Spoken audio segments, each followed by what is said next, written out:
The French Revolution saw France executing its king, becoming a republic and going to war with most of Europe. During the wars, a young general rose to power, returned to France and declared himself the supreme leader. His name was Napoleon Bonaparte. Napoleon defeated the Second Coalition of Nations fighting against France. The Treaty of Amiens, signed between France and Britain, brought about peace that would last just over a year.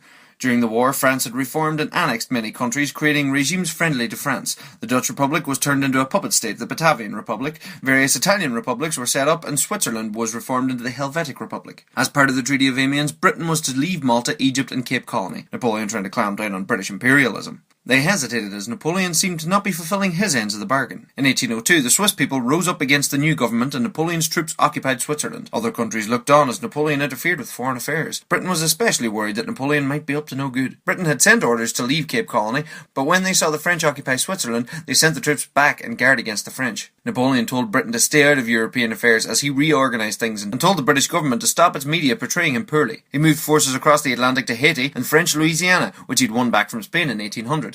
Britain gave France an ultimatum to leave Switzerland and Holland. He quickly sold Louisiana on the cheap to the United States of America before it could be captured by Britain. Napoleon wasn't ready for war and tried to make several deals with Britain, but none that suited Britain. So they declared war on France in May 1803, beginning what would become the Napoleonic Wars.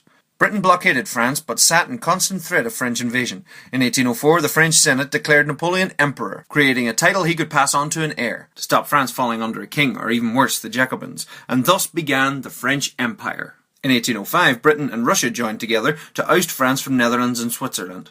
Austria joined them after Napoleon was declared King of Italy. Sweden joined in too and formed the Third Coalition. Spain was an ally of France, and they combined fleets but were defeated at the Battle of Trafalgar by Lord Nelson, who was shot and killed during the battle. Meanwhile, Napoleon's Grande Armée moved across the Holy Roman Empire and defeated the Austrian army in Ulm in Bavaria. He then occupied Vienna as a joint Russian-Austrian army approached. Against the odds, he defeated them at Austerlitz, killing 25,000 soldiers, while only losing 7,000 himself. The Holy Roman Empire was dissolved, and Napoleon reorganised them into various duchies and kingdoms to make them easier to govern. Austria signed a treaty with France, gave up some land and exited the war, leaving the rest in a stalemate. These wars saw a much grander scale to warfare, as France began to amass a huge army through conscripts and volunteers of hundreds of thousands of soldiers. Part of his strategic prowess was having artillery units as themselves, along with infantry and cavalry, rather than just artillery supporting from the background. His vast armies were able to live off the land and thus not necessarily be reliant on supply lines, allowing them to move much faster. Napoleon believed in high morale for his armies, and rewarded those loyal to him. Very often, outnumbered French forces came out victorious under Napoleon. The Industrial Revolution saw the mass production of weapons, allowing France to arm its huge armies, and Britain produced weapons for the coalition armies. Prussia, Russia, Britain, Saxony, and Sweden joined to form the Fourth Coalition. Napoleon swiftly pushed against the Prussians, captured Berlin, and headed right along towards the Russian frontier, picking up more soldiers along the way from conquered states. He ultimately defeated Russia at the Battle of Friedland, and established new puppet states across Germany and Poland. Napoleon set up the Continental System, which excluded Britain from trade, but smugglers led this to be ineffective. In 1807, Britain attacked neutral Denmark-Norway to capture their ships, fearing they would fall into France's hands. So, naturally, Denmark-Norway joined the war on the side of the French. This attack also turned Russia against Britain, declaring the Anglo-Russian War, in which Britain would support Sweden against Russia fighting over the Continental System in Finland. I know, right? By the end of the War of the Fourth Coalition, Napoleon controlled or influenced most of Western and Central Europe. Because Portugal continued trading with Britain, France and Spain invaded, and then in 1808 France turned on Spain and took control of the Iberian Peninsula. This also caused the Spanish colonies in America to fight for their independence. The fighting in Spain would prove troublesome, as the Spanish would fight for years using guerrilla tactics against the French. Britain came in through Portugal to help. In 1809, Britain and Austria formed the Fifth Coalition against France. Britain tried to take Antwerp and open a new front for Napoleon to fight, but it failed. Britain continued ruling the waves as it fought France and its allies on the seas. Napoleon travelled to personally retake Madrid, but had to leave to defeat the Austrians.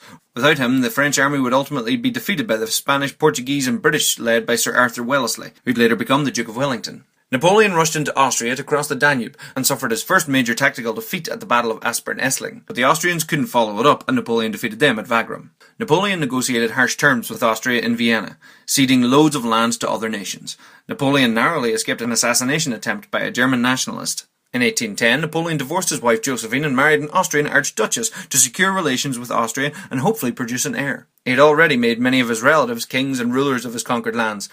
France continued to grow, having annexed the Papal States, Holland and some German states. Because Britain was interfering with American trade and forcing American sailors into their navy, the United States of America declared war on Britain. The War of 1812 went on until 1815 and ultimately amounted to no territory changes, but not before the British captured and burned Washington, D.C. Napoleon and Russia both wanted a semi-independent Poland they could control. Russia was also failing to comply with the continental system, so Napoleon amassed a massive international army and invaded in 1812. As they pushed in, the Russians retreated, destroying what resources they could so as not to fuel the French army. Napoleon fought the deadliest battle of the Napoleonic Wars, the Battle of Borodino, just outside of Moscow. He captured the ground but failed to destroy the Russian army. He entered an already burning Moscow, hoping for a Russian surrender that would never come, but ultimately saw no victory in sight and decided to retreat. The road back was disastrous for the French army, as they were undersupplied as the Russian winter was setting in, along with Russian attacks. Only 27,000 fit soldiers returned. 380,000 were either dead or missing, while 100,000 were captured. Napoleon returned to Paris to prepare for the advancing Russians. Napoleon quickly replenished his army numbers. Prussia declared war on France, and the Sixth Coalition grew. The British, Portuguese and Spanish had forced the French out of Spain in 1813. Austria was convinced to join the coalition too, adding more and more to the coalition's forces. Napoleon initially led a great victory in Dresden, but the coalition forces moved in at Leipzig, and after the huge battle, Napoleon was forced to retreat. He was offered to remain as emperor, but only within France's natural boundaries, losing most of the empire he'd conquered. He rejected it, and the coalition forces moved in and captured Paris in March 1814. After some fighting, Napoleon ultimately abdicated, and was banished to the island of Elba. The coalition leaders came together to redraw the map of Europe. But this was not the end. In 1815, Napoleon escaped Elba and returned to France and regained support and ousted Louis XVIII. He quickly mustered another French army and marched north to Belgium and catch the amassing 7th Coalition armies unaware. The surprise worked initially, but the Duke of Wellington took his forces to just outside the village of Waterloo, where his forces held their ground on a steep hill which delayed Napoleon's troops. The Prussians arrived and they all pushed against France, who retreated once more. Napoleon ultimately surrendered and abdicated once again. He was exiled this time to the much more remote island of St. Helena in the middle of the Atlantic, where he died in 1825. The House of Bourbon was reinstated and Louis XVIII became king. At the end of it all, France was not the great power it once was, having spent so much on the wars. Britain came out as the greatest economic power in Europe. Napoleon's rule had brought certain elements of democracy and limits on monarchy that many countries held on to after his regimes were undone. Not to mention, the metric system just works. The wars instilled a great sense of nationalism, pride in one's country. The Congress of Vienna sought to arrange countries so that there was no imbalance of power, resulting in a relative peace that would last a century until the outbreak of World War I. During this time, millions of people took the peacetime opportunity to cross the Atlantic and create a new life in the United States, relieving huge population pressures on Europe. Napoleon had a vision of a European association, one Europe united by common European values and ideals. 200 years on, Europe seems to have a bit of that. Still working out the kinks, though. Thanks for watching. This has been a hugely requested video, and I'm glad I've had it ready for the 200th anniversary of the Battle of Waterloo. Please share and let people see what happened this time 200 years ago. Unless you're watching this beyond 2015. And in that case, share it anyway. Yay, history! To support the creation of these videos, you can pledge money on Patreon. The more support I have, the more these videos keep on coming. Follow me on Twitter and Facebook for the random banter of social media. Check out my other videos too, they're growing in number.